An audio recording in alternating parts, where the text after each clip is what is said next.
দর্শক আসসালামু আলাইকুম। এটা হচ্ছে গরুর শিক কাবাব। এই ভাই নিয়ে আসছেন। এই ভাইয়ের স্থায়ী দোকান হচ্ছে বিবিরপুকুর বাজারে, সেখানে তিনি প্রত্যেকদিন শিক কাবাব বিক্রি করেন। শিক কাবাব গুলোর দাম কত? 20 টাকা শিক আর 5 টাকা রুটি, মানে জোড়া হচ্ছে 50 টাকা। আপনার স্থায়ী দোকান কোথায়? বিবিরপুকুর বাজার, বসিরউদ্দিন মার্কেটের সামনে। কত বছর ধরে শিক কাবাব ব্যবসা করেন? প্রায় 7-8 বছর ধরে। তো আপনি শিক কাবাব খাচ্ছেন, কেমন লাগতেছে? খুব সুন্দর, মানে দামে মোটামুটি কম, সেই হিসেবে কেমন? মানে খুব ভালো, খুব ভালো, মানসম্মত, তাই না? খাওয়া মানে রেটিং যদি দিতে বলি 10-এর মধ্যে কত দিবেন?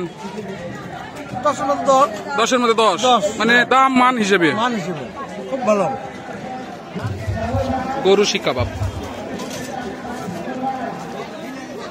একটা শিক একটা রুটির দাম হচ্ছে 25 টাকা।